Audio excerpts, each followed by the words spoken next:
cried yet. I was expecting to break down in tears, but I'm a little bit emotional. I did cry a bit when I had to say goodbye to Nikki, but so far I'm just kind of...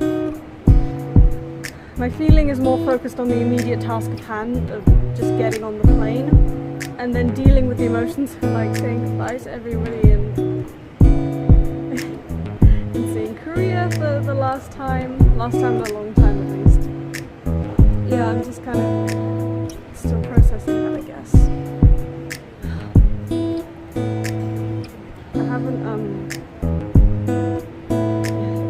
when I went to border security, I went through border security and the woman started speaking to me in Korean, which was a bit odd. Because I just thought, why? Just when you've gotten to like the relative safety of the airport, then boom, surprise Korean language exam. But yeah, I understood what she was saying fine, and she said like, are you intending to come back to Korea again? And I had to be like, no. I mean, obviously I am intending to come back to Korea again, but like not on the current student visa I'm on, which is what she meant.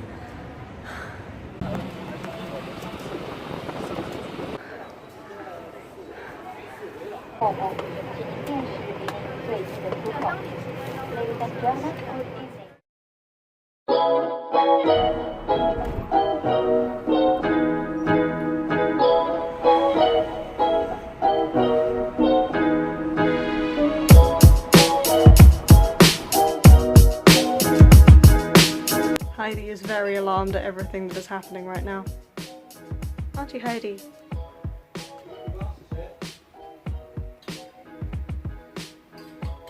Harry! He's decided to be sneaky. Look at these like pictures. This is me and all my cousins. So this is Alex and Chris. This is Peter and Helen. And then that's me. And so you can see these like 4 lovely golden haired children and then me. Aww. Oh, look at that.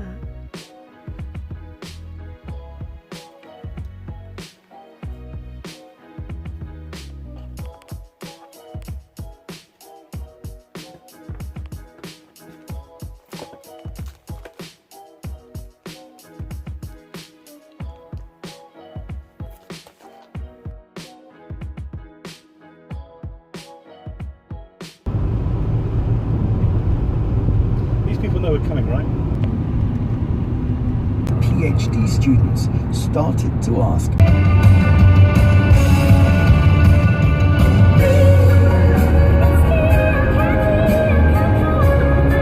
1923, and it was originally called Victory Beer. 3 really good stories do, which...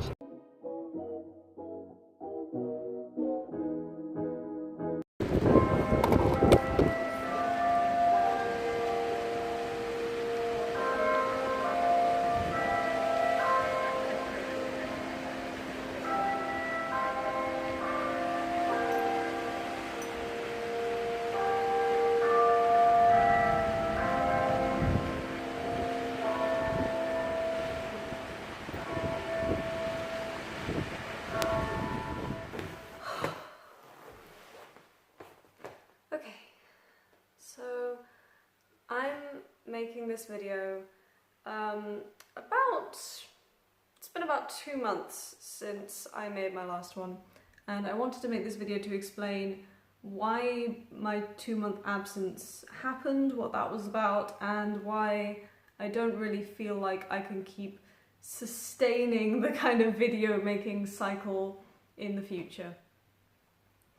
So when I started this YouTube channel, I originally was just going to make 10 weeks, one video every 10 weeks, and I was just going to have that, and it's going to be like a nice little package, and then I'm just going to go, okay, going back to England now, goodbye everybody, and that was going to be it. And then I found that as I was doing stuff, I was kind of doing stuff in order to I found more things I wanted to make videos about, so occasionally I did like a 2 video a week, like when I went to book home, and then but even then, like with even when I had no studying to do, when I'd finished my university, everything, it was a hell of a cycle to keep producing that many things. Like, I'm not Mickey or somebody who knows how to do this really well. Like, I'm not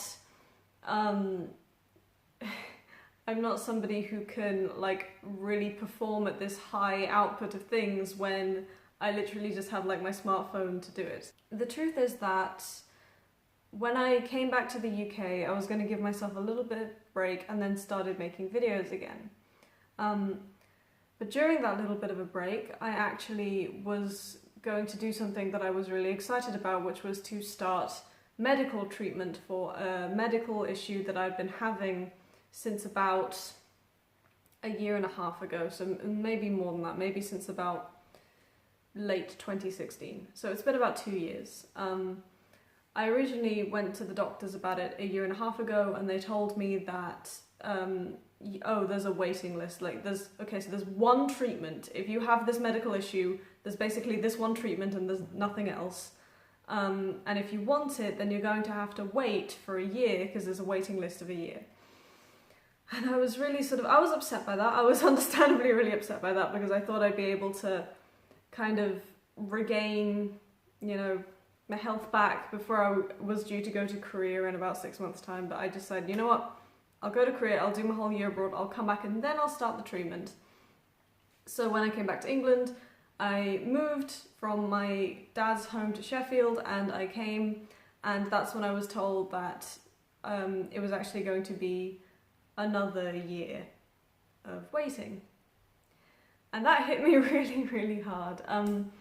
This medical issue I'm talking about, it's a very private thing, which is why I don't really want to go super into it.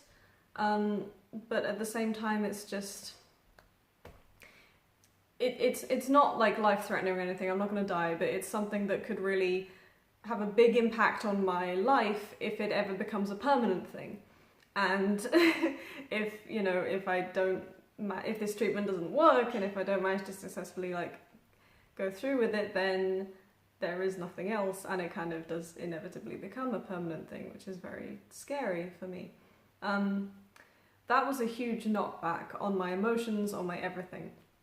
I also, when I came to here to move into my new one room that I have in Sheffield, I also didn't really... there was nobody else. Basically, everyone else was still either in Korea or in their hometowns. I mean, everyone else I knew from university. And they've only just started coming back within the past couple of weeks. So I had this kind of this fatal combination of being alone and very worried about something. And it kind of... Basically what I'm trying to say is I fell down a massive hole. It was just sort of one of those things where it becomes hard to leave the little circle you've made. So at first it's kind of like, oh, it's hard to go up to the university and go and study in the library. And then it goes from that to being, it's hard to go outside and do the food shopping.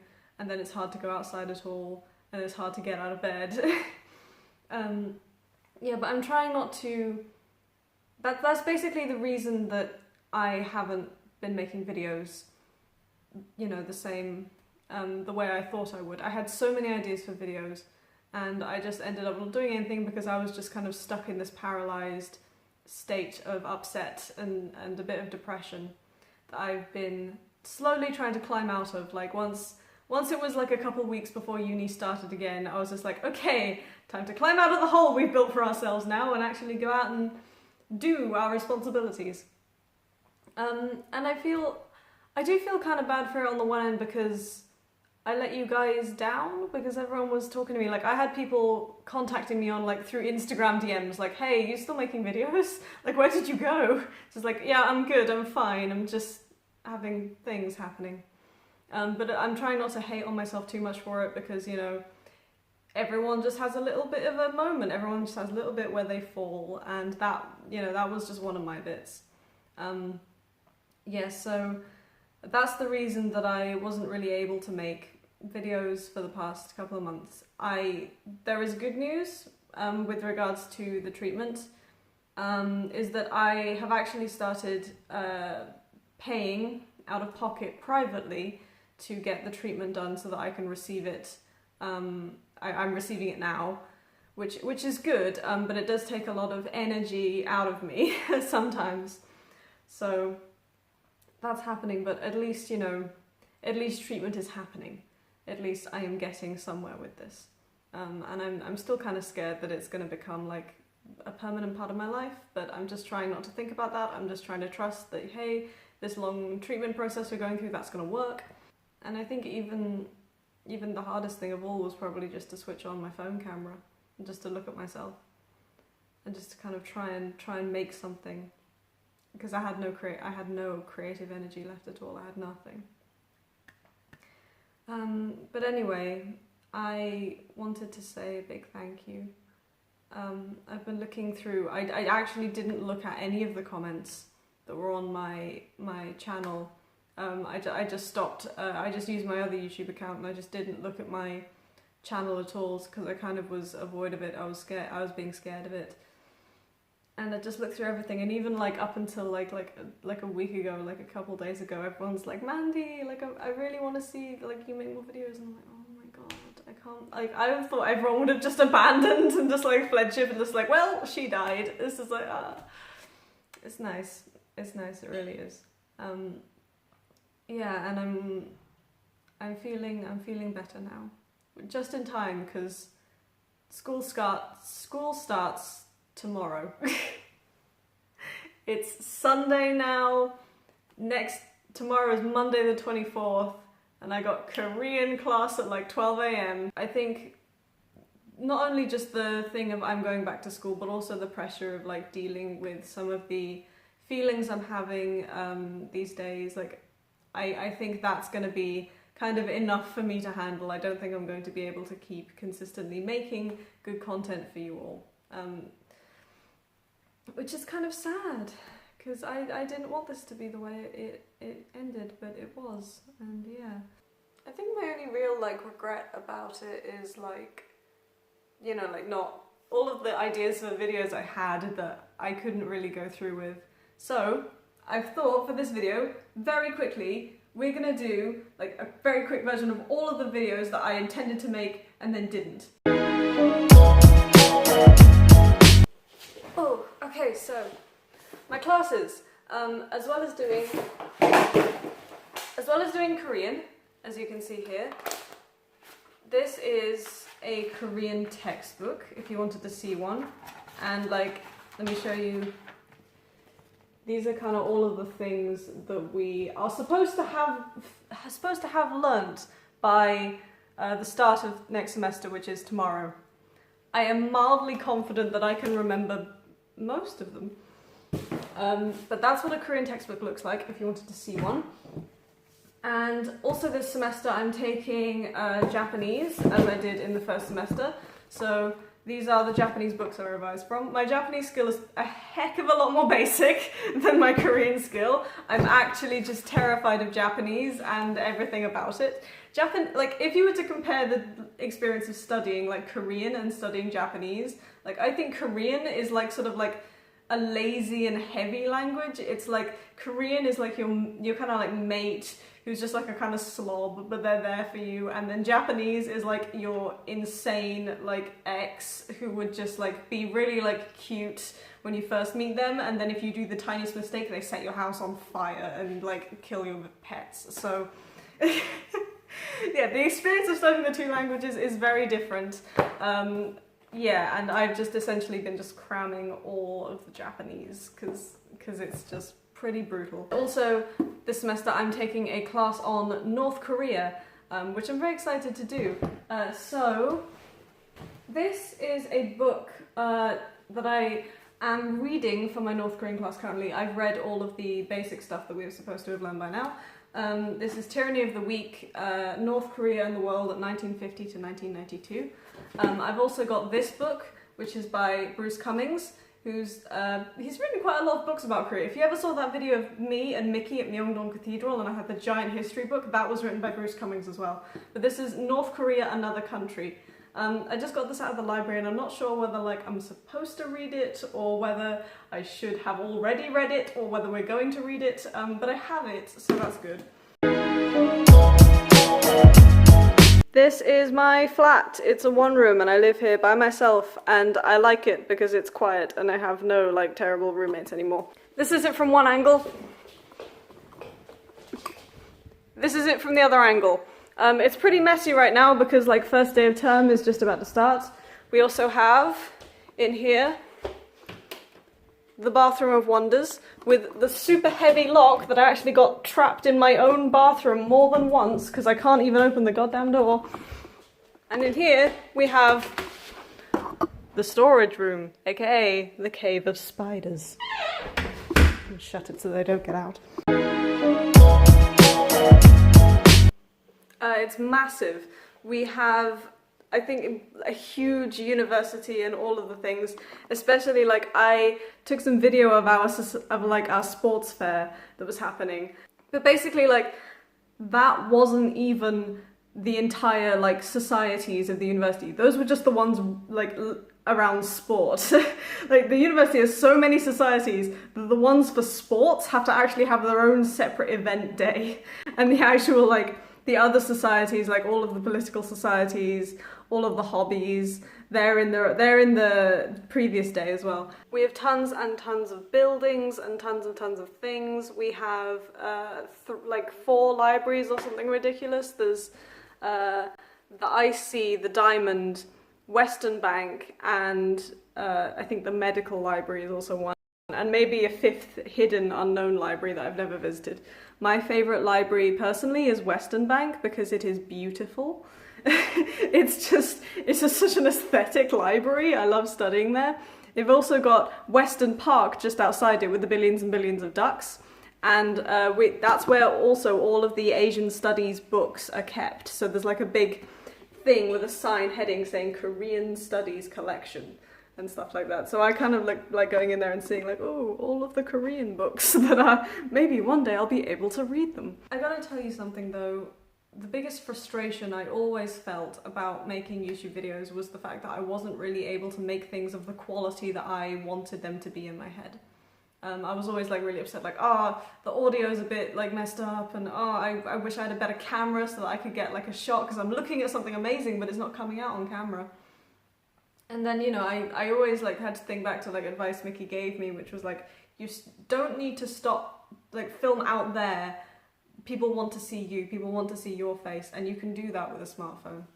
And so I felt a lot better. Like I had so many things I was going to show you, like I was going to do like, oh, here's my Sheffield, here's what England looks like, here's all the England things, like a red post box, and like here's a taxi, and here's some old buildings, and like here's some rain. It's like that's basically what you need to know of England. But Mickey was just like, no, you don't need to do all of that all the time. Like people just want to see you.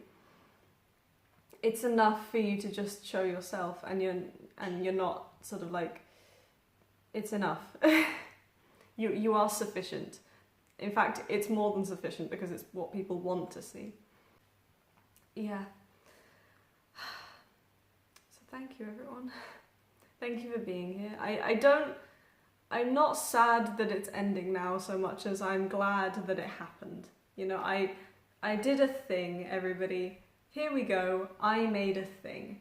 It's not perfect, but I made it with my own 2 hands, and it's like a little nice snapshot, like a little time capsule of who I was in this specific era of my life that they'll always be there. It's on the internet now, it's erasable, it's always going to be there, and it's always going to be a reminder of the time that I had, and yeah, and I'm very happy I did it. I'm really happy I did it. Yeah. I'm really ecstatic. Yeah, this is my little time capsule of who I was in this specific part of time. And just because I'm now entering a stage of my life where I don't think I practically can keep making videos, as well as the fact that I kind of feel like I need a bit of like alone time, and I need a bit of private time for me just to just to go through the emotions that I'm having. Like there's no shame in taking a break in anything for your mental health. Like, so I feel good about doing that, and I just wanted to say a big thank you to everyone that was here.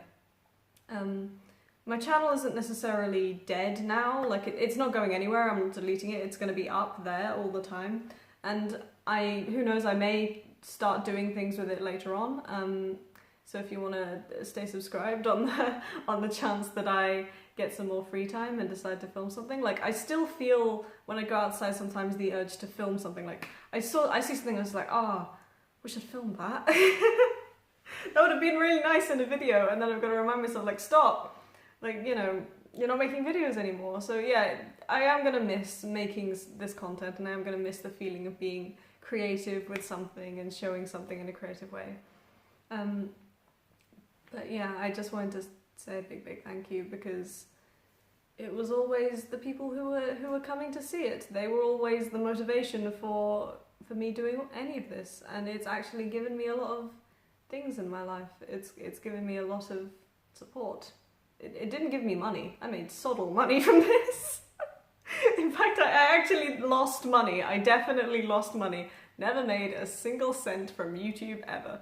But it was never really it was never my goal to do so. So yeah, I'm just happy that I had a little creative outlet for a while, and I'm happy that you came here and you enjoyed it.